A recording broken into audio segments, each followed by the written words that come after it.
Yeah, really briefly. Thank you, Debbie Lynn. That was really nicely said. Um, yeah, I'm gonna get the call going right away here, and everybody's gonna have different thoughts. The only thought I wanted to give is that we have concerns emotionally, all of us. Um, but I also know that we all have economic and financial concerns during these times for our organizations. And obviously the two are very intertwined, for sure. And I guess my area of expertise is finance. So during the call, I might answer some questions that you might have related to economics and finance, but on an individual basis, I'm available to all of you.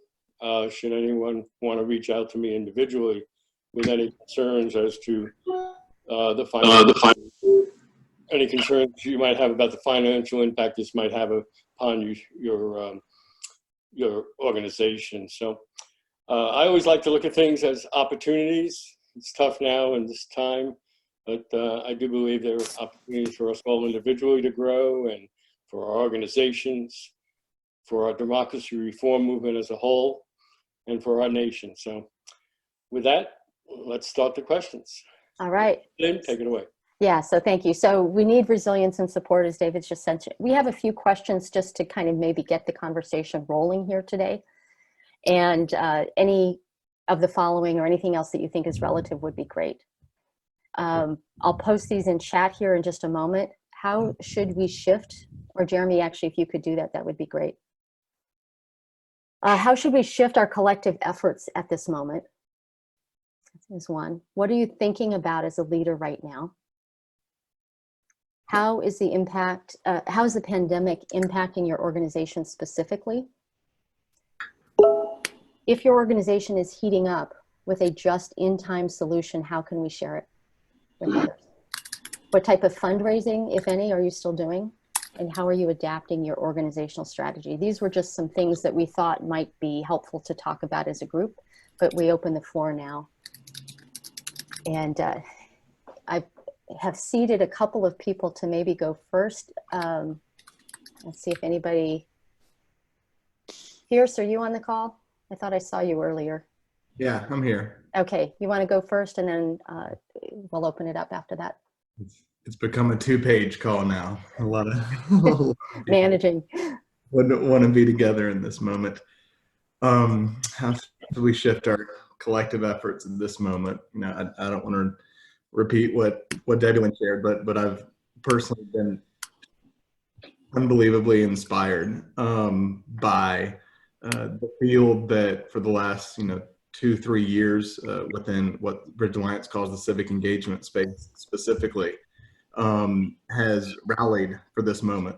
As many of you on the call know, we were ramping up, all engines running towards the 3rd annual National Week of Conversation in April, and frankly, when one of our key partners, Cheryl Hughes, emailed me a few weeks ago and said, we might want to keep an eye on this coronavirus thing, I thought, I can't imagine that impacted it. Obviously, the world has shifted dramatically, and to see so many partners across this space, 300 in the Listen First Coalition, the National Conversation Project, rise to this moment, as David pointed out, with everybody having their own families, their own communities, their own health to be concerned about, but to want to serve our neighbors and nation in this moment has really been deeply moving.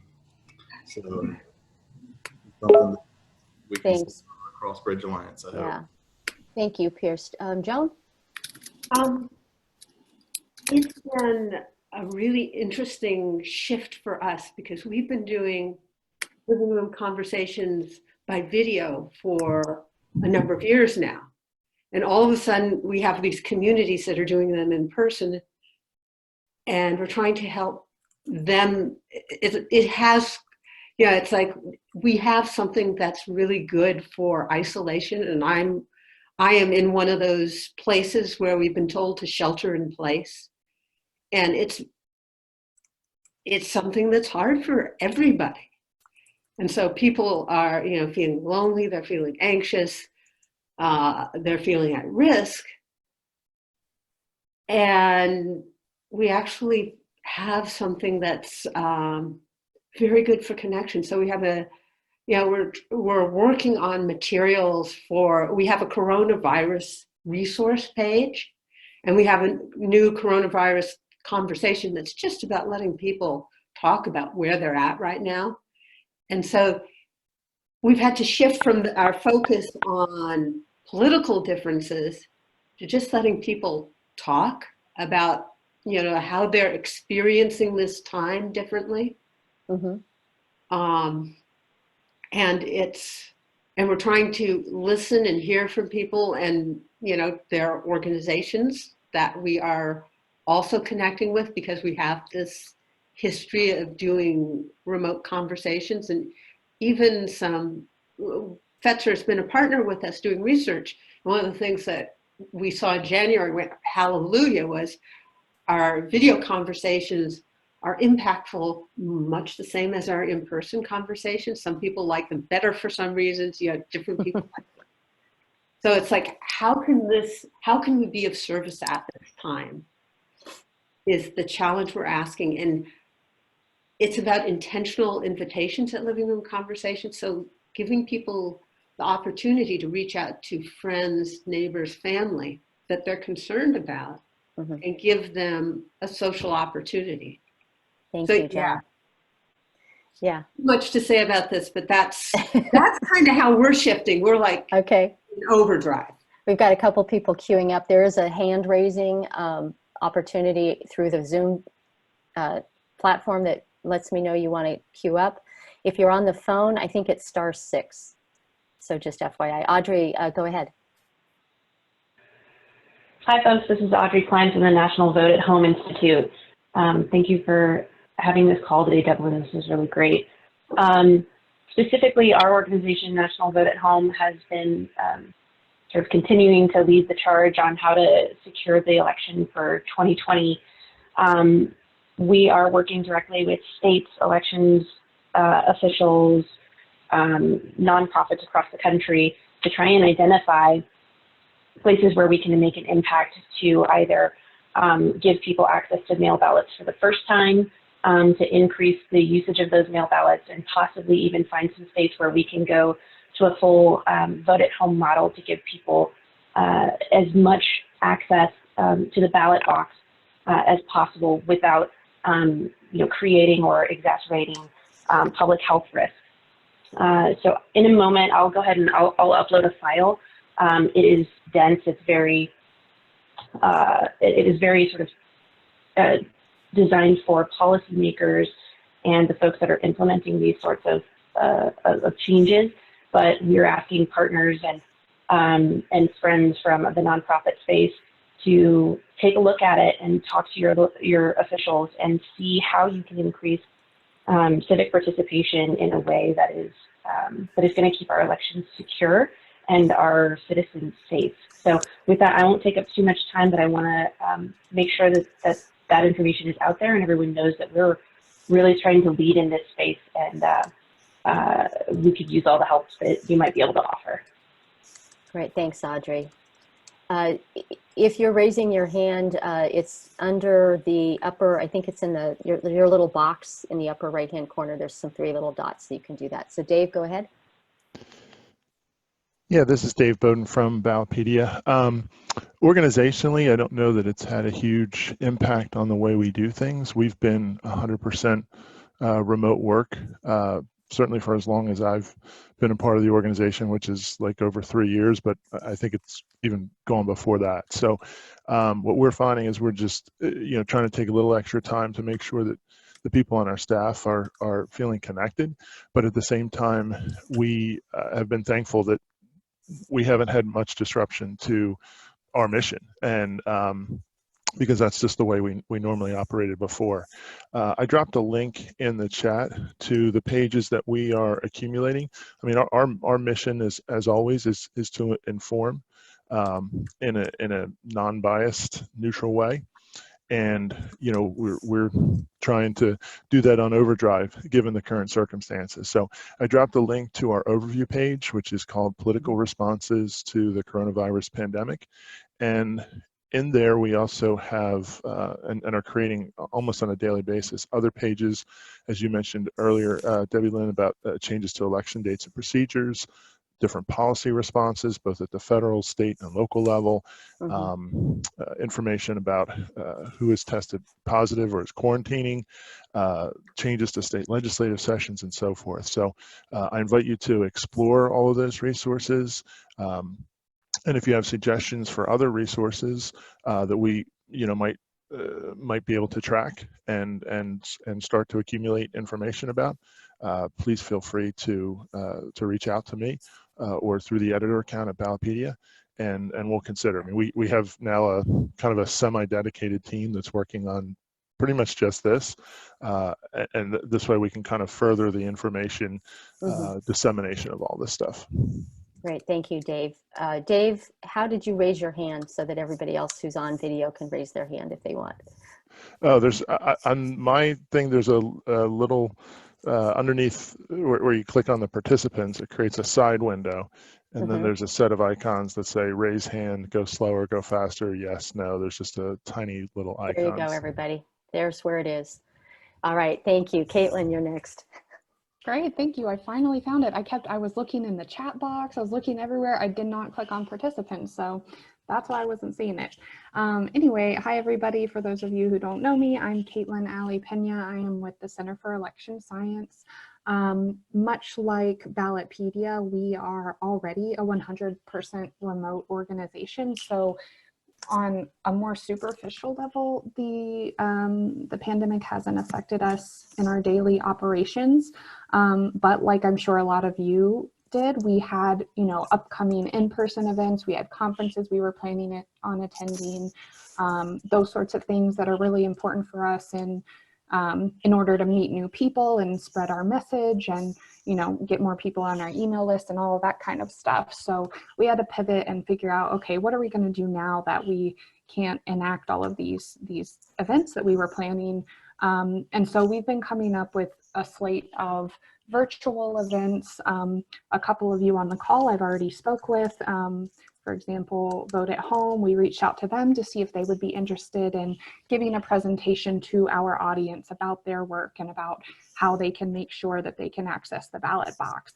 I've been trying to reach out to some other, partner organizations, for example, iCivics. I just got a presentation set up with them to help our audience understand how they can teach their kids about democracy and elections while they're stuck at home. And then of course we're doing, some of our own internal stuff too. So we're going to have programming around what makes a voting method good. And we have a interview coming up with Bill Poundstone, who is the author of Gaming the Vote. So on one hand, it's, this pandemic is terrible, obviously, and it's frustrating to kind of have to pivot, but it's also forcing us to think more creatively. And I think we're actually going to end up reaching even more people now that we're like forcing ourselves to do more of this virtual outreach than we would have if we had just kind of gone with our original plan. But with all of that said, if any of you are interested in partnering with us on virtual presentations about your work, our work, ways that people can continue to engage in democracy and civics while they're stuck at home, we would definitely be open to that and open to cross promoting because like you said, Debbie Lynn, we all have to continue our work and we have to keep supporting one another during this time so that things don't fall through the cracks. Yeah, well, and I want to go, Amy, I'm going to come to you next, and then John Gable, if you want to pipe in here. That's great. I want to make sure that what we're doing here is that we're also connecting each other as humans and not just connecting and trying to find new ways to promote our own work. Like, what does this moment actually call for as the democracy system, as the democracy ecosystem, excuse me, that wasn't possible even a month ago. And so these are questions I ask myself rhetorically, and I really want to be in conversation with people around those questions, as well as how do we each survive and what do we need and how can we collaborate better. So let's make sure we kind of hit both levels. Amy, go ahead. Yeah, thanks, Debbie Lynn. This is Amy Ludwig with the Campus Election Engagement Project. A couple things. One, Debbie Lynn, what you just said, I think for us as an organization, we work remotely and we have folks in different states and on the ground. So that is not as much of a challenge as the fact that people we work with aren't in school anymore, right? Our faculty, staff, our students. And when you talk about kind of on that personal level with students, I think we work with a lot with student fellows. We have a lot of SEEP student fellows.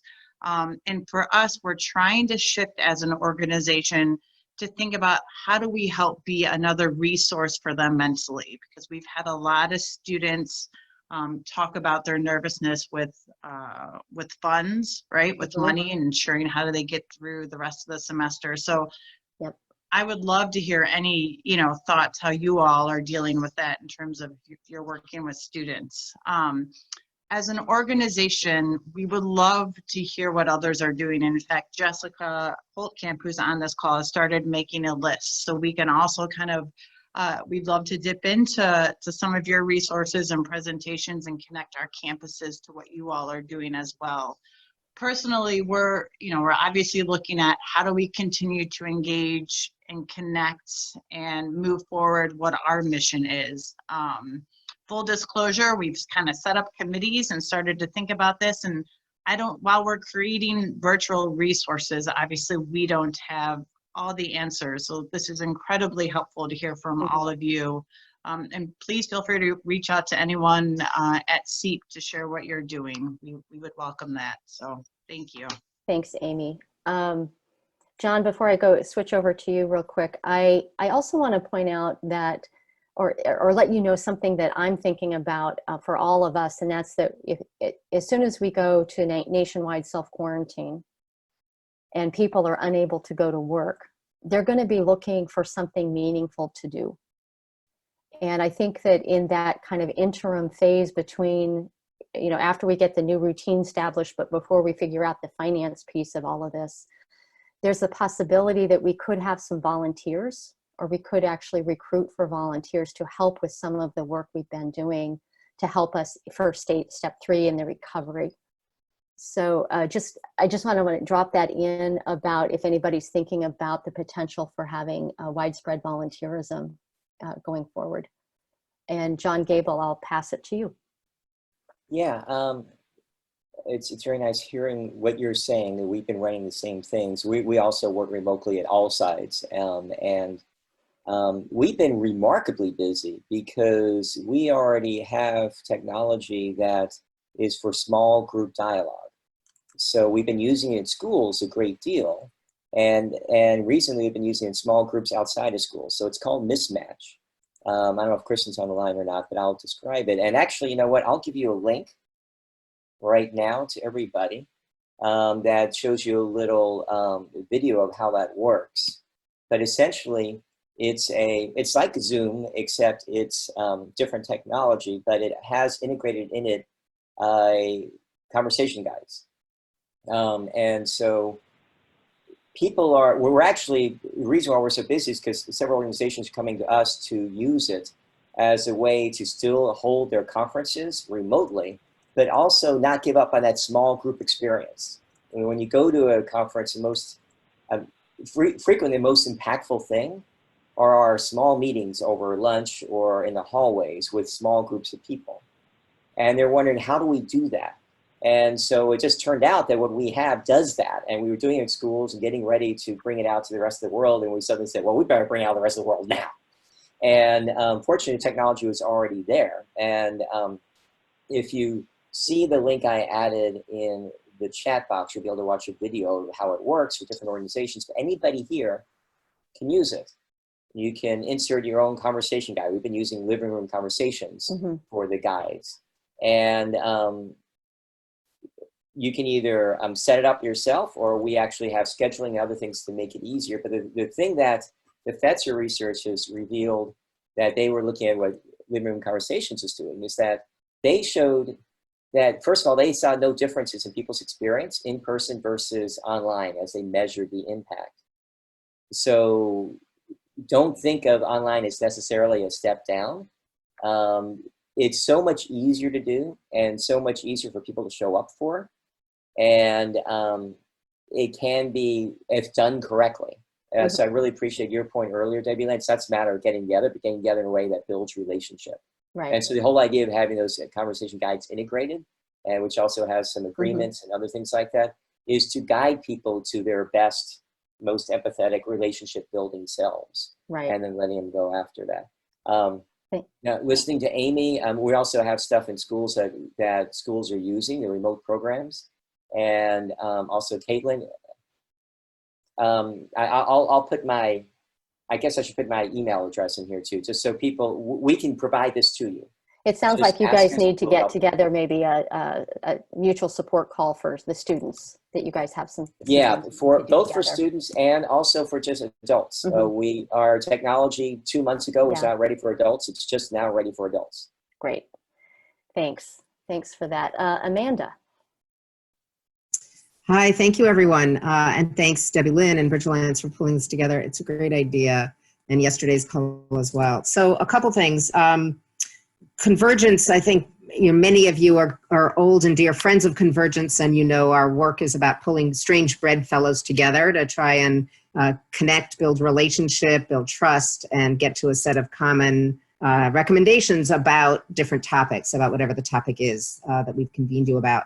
And I wanted to pick up a little bit on the election discussion earlier, because one of the topics that we've been in our assessment phase has been about elections, more with a longer term view, probably past this coming election, about how we might reimagine the structure of elections. It's, we're just in early stages of conceptualizing that.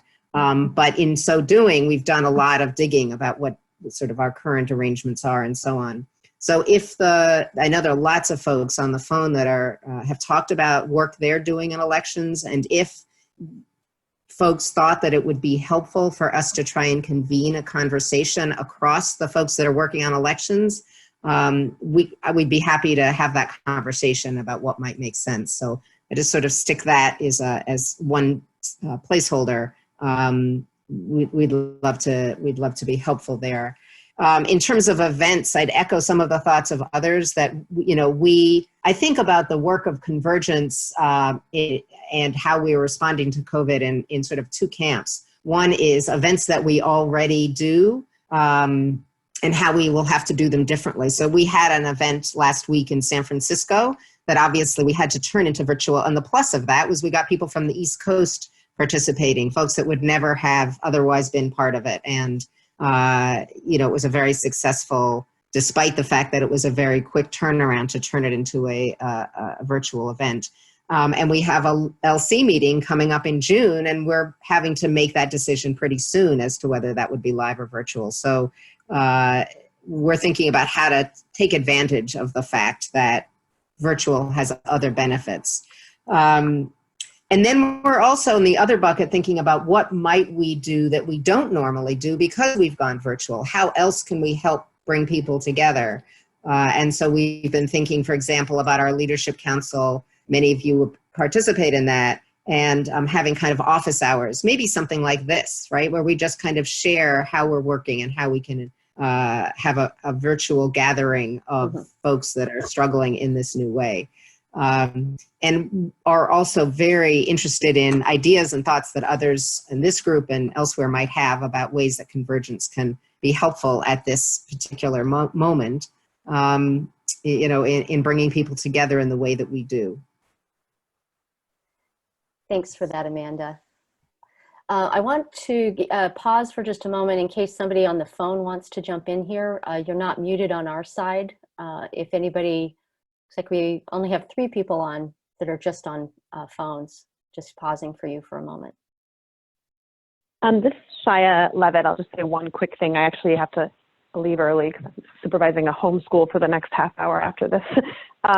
But I just like to say that there are people, with pressing sort of health and safety needs in terms of where their next meal will come from, where their next, how they'll pay their bills and things like that. So that it's very crucial. We're doing all this work, but we have to be mindful that people are, coming from different sort of starting points of what their sort of urgencies are and their community's urgencies are in this crisis. That's all. Thank you. Thank you, Shia. Anybody else Go ahead, Jason. Good afternoon, everyone. This is Jason from Renewed Democracy Initiative.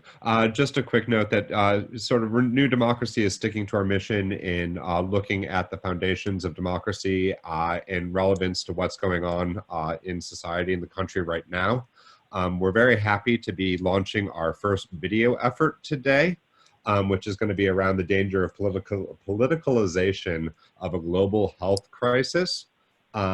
It's going to feature our chair, Gary Kasparov, talking with Dr. Celine Gowder. And I would love to be able to share this through Bridge. And if you guys feel that it's a message that would resonate with your community, you know, if you could share it out through your channels, that would be amazing. It's our first video effort. It's something that we're going to be doubling down on now as everyone's going virtually, and social media is going to be playing an even more important role in things. And you know, just sticking to our guns in talking about what we were founded to talk about, but also just finding ways to make it relevant to what's going on in the world today. Jason, will you share the link to that in the chat? And then Jeremy, we can push that out through our social media channels. I will share it with Jeremy this afternoon. We are waiting for it to launch. So. Got it. Okay, perfect. That's how we get things out to our network here. Jeremy is our guy right now. And he is amazing. So. Yeah. Jeremy, by the way, for those of you who don't know, did a remote working, managing remote work session or presentation yesterday and talking about what we've been doing at Bridge Alliance since we're also a virtual company or organization. And that recording is available if any of you want it. Just contact Jeremy and he'll get it to you. I prefer to be a fly on the wall, so it will be one of your few chances to see me in person unless you do a check-in. And David, go ahead. Well, Jason's comment just made me think of something, again, turning a challenge into an opportunity. And maybe we can do an announcement to all the Bridge Alliance members. You're all going to be doing a lot of calls or events online on video. And maybe we could create a library of them, the ones that are not private, that you would like available to our 100 members. A way of expanding our collaboration by sharing these videos. We could set it up as a page on our website, and in the weekly update every week, we could announce which ones have been added. Yeah, I'm gonna take that a step further and say we took down the events page on our website because they were all or mostly in-person events. It sounds like as we gin back up with online and virtual events that we need to either bring that back and or add it to the resources document that we're doing right now. What we'll likely do is either add it to the resources document and or we'll replace one of the 4 squares on our homepage with virtual events. Great.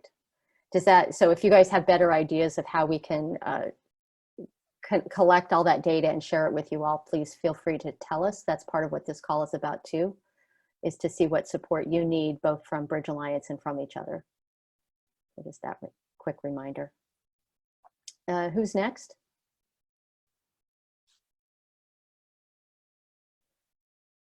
All right, I'm going to fill in here for just a second then and talk about some of the, I love the chat that's going on where we're going to save the chat and all the links in there as well to send out collectively to everybody at the end with the recording of the call. So some of the things that I have seen as potentials for, like, right now we're still in step 1 of those 3 steps that Representative Max Rose talked about. We're still in the kind of figuring out the healthcare situation and testing to try and bend the curve. We're going to move fairly rapidly once the curve is bent to the figuring out the finances collectively. And after the finances, after we have some planning on how we're going to figure out the financing, we're going to figure out, we're going to start working on the recovery effort. Where do we as an ecosystem to support democratic values want to be placed for when that recovery starts? what could we, and so how can we build up the connections and the infrastructure, or what are some possibilities of what that recovery could look like that will enhance our work, or that our work will be needed in the recovery? And I just did a whole run-on long question, so I'm sorry about that, guys. But in my visioning for the future, we need to know what we want so we can start creating it now.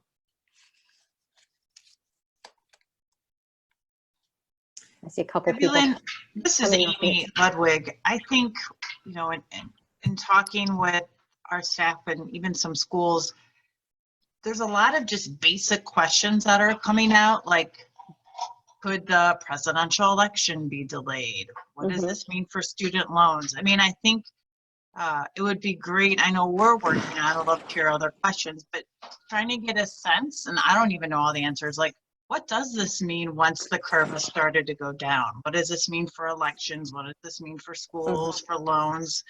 So that's what's kind of rambling around our team. Yeah, and that's what I would frame as those are stage or step 2 questions right now. And so, yeah, we need to answer those too. Absolutely. Amanda, I saw you come off mute for a second, and then John Steiner, I'll come to you next. I did, Debbie Lynn. I think it just would be helpful to hear, you've been doing a lot of thinking about the stage 3, and I'd love to hear what you're thinking about that. What are the artifacts? What are the questions that have come up for you as you're thinking about this, sort of these 3 tranches? So I'm about to do like a big vulnerable share. So if I cry, I'm sorry. I did a shamanic journey this morning, and this is something that I do regularly to get messages from what is needed to look at what's coming for the future. And in today's journey, it was connected to 2 previous journeys that I have done to the seat of power of our country. And so when I go into the shamanic journey, I go into whatever space this is, and I see things. After our October 2018 summit, I journeyed to the center of power, and it appears to me, it's imaged to me as a black rock underneath the Capitol of our country. And in October of 2018, it was chained. The rock was chained, and it could not move or anything. It was bound. And during what I saw after the summit was that it cracked open and a light started to shine through. And I'll bring this all around to answer your question in a second, Amanda, but it's relevant to what my thinking is about our future.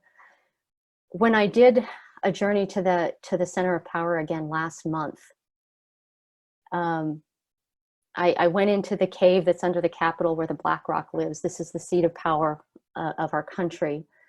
And I brought with me a bunch of children, multiracial, multicultural children. And we played and we danced until that rock of power got up and started dancing with us.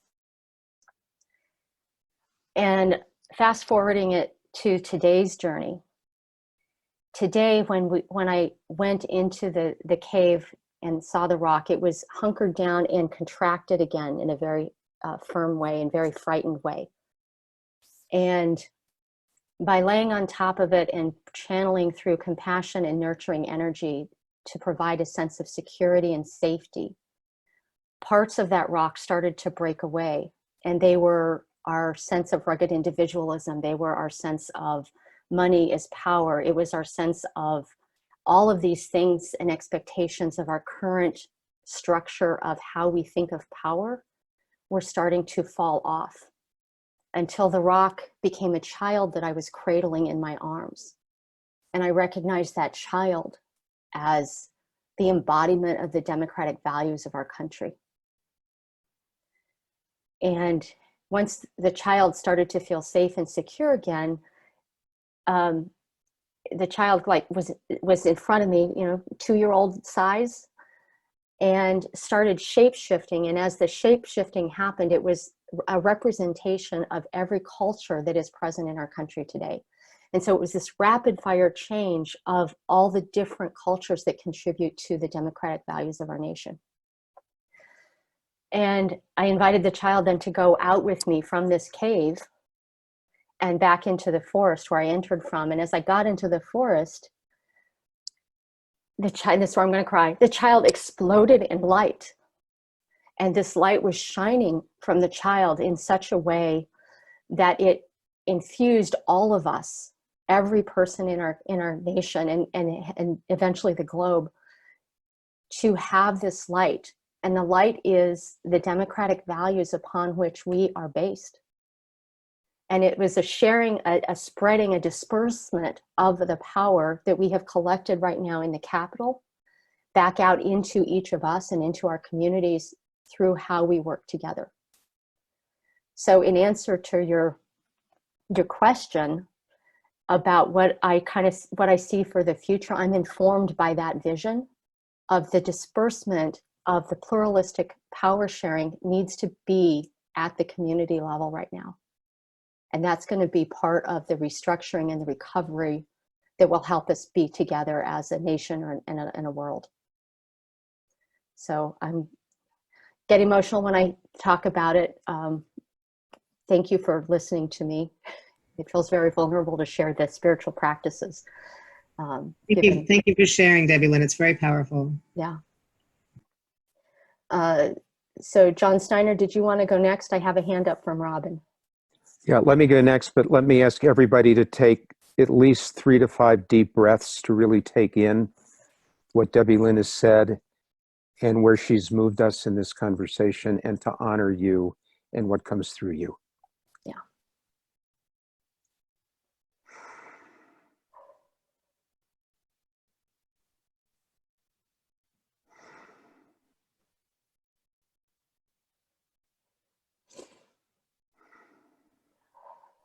Thank you, John. Blessings. So I'll say something that I wouldn't have said unless you had said that. And then I'll say what I was going to say. Okay. One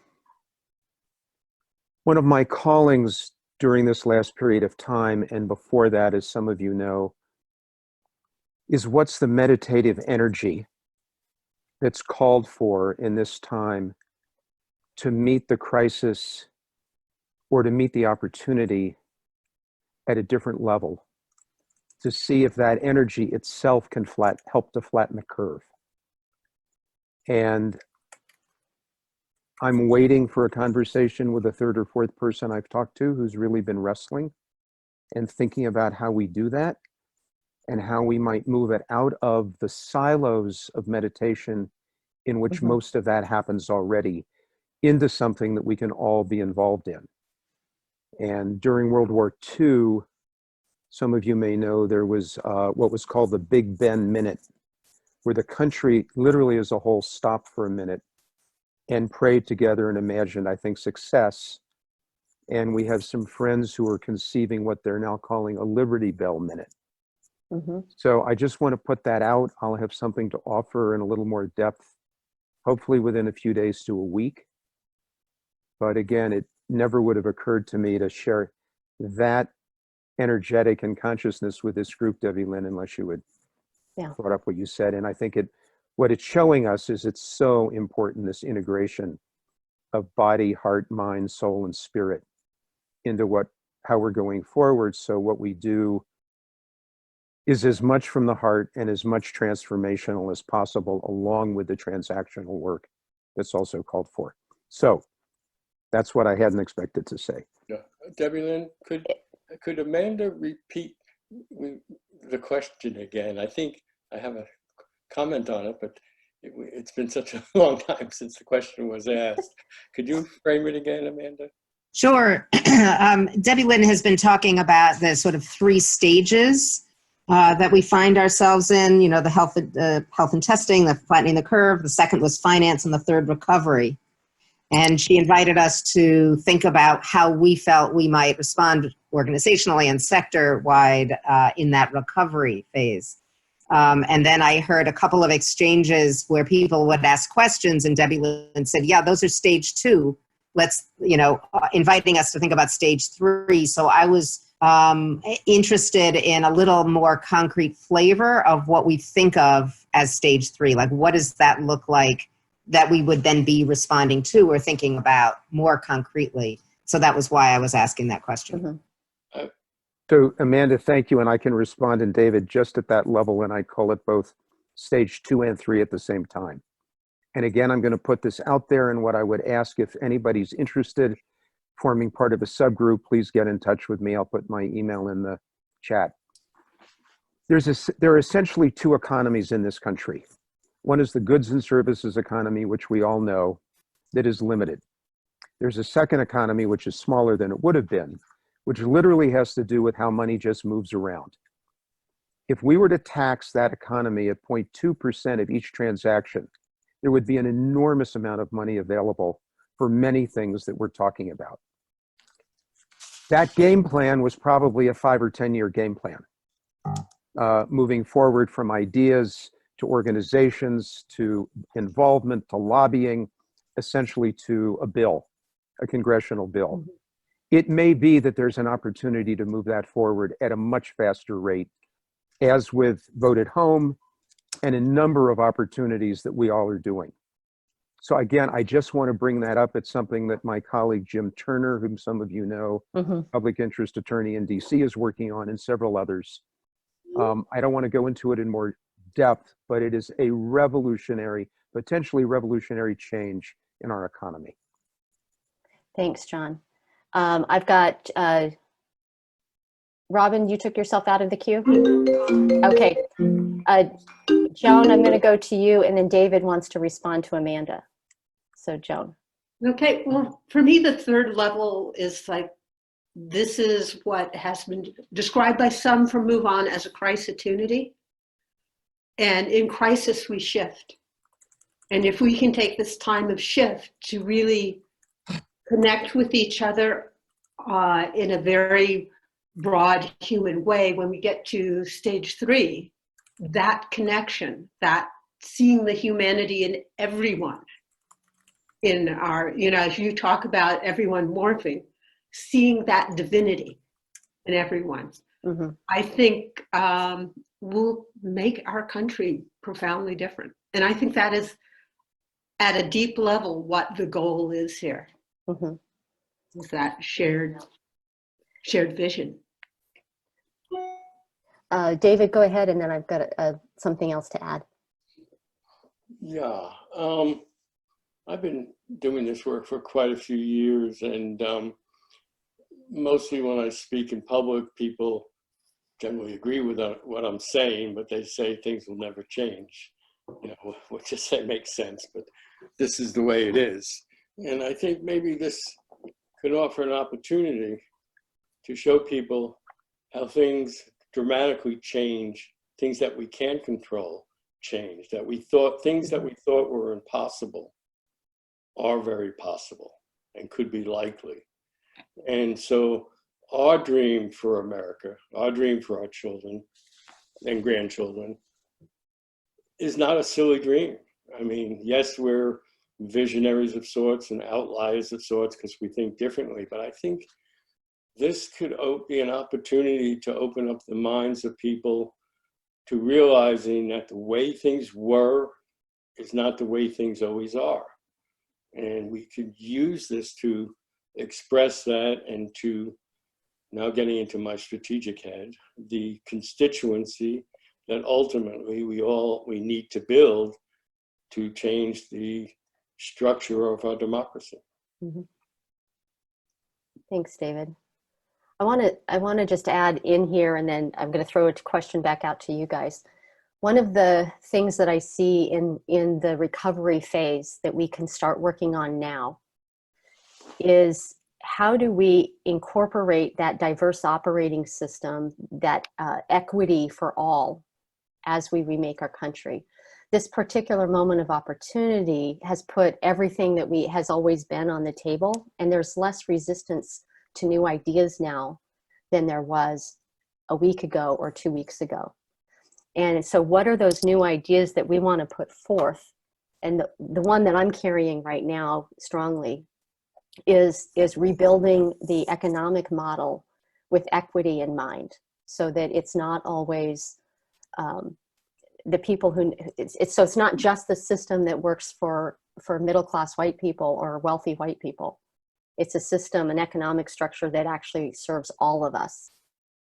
And that is like something I want to put on the table for the future that I want, and want to help figure out how to incorporate that now so that in the recovery, that's what happens. And I'm not an economist, so we'll need help. Well, as someone with a financial background, equity is a very complex question, and it's on the table now. Mm-hmm. As we think, who do we help first? Right. So having that discussion now in real terms, in this real situation, when do we decide to help the airlines? Do we decide to help the students? Do we decide, to send $1,000 check a month to everybody? Who is the everybody? So these questions of equity, rather than being a maybe more intellectual conversation, would be turned into a real conversation to see, as cross-partisan thinkers, how we might approach that question in an unbiased and a non-political manner, and see if our expertise, this is something maybe Convergence does all the time, and we could rely on Convergence's expertise to guide us on what is really one of the important issue of the day, but gets to the foundation of who we are as Americans in terms of equity.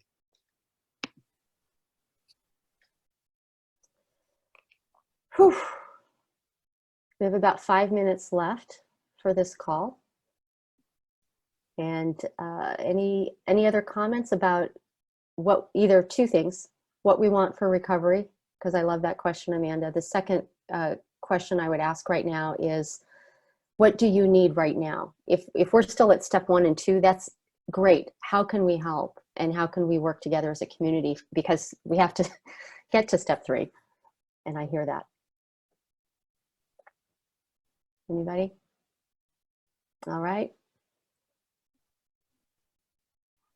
I trust that I have left you all in an introspective pause and hope that that is true. I'll ask a simple question. How many of you would like to have this call again in a week or so? All right. We'll schedule another one, and hope that those who want to join us will join us. And if there's a different type of call that you would like to have about co-promotion and things like that, we're also happy to host those calls. So let us know that as well. Jeremy, is there anything I'm missing that we should be thinking about or asking for before we jump off? I would ask everyone to please add your contact information to the member directory. That's both in chat and through the members only page, password WeAreBridge. Each word is capitalized, exclamation point.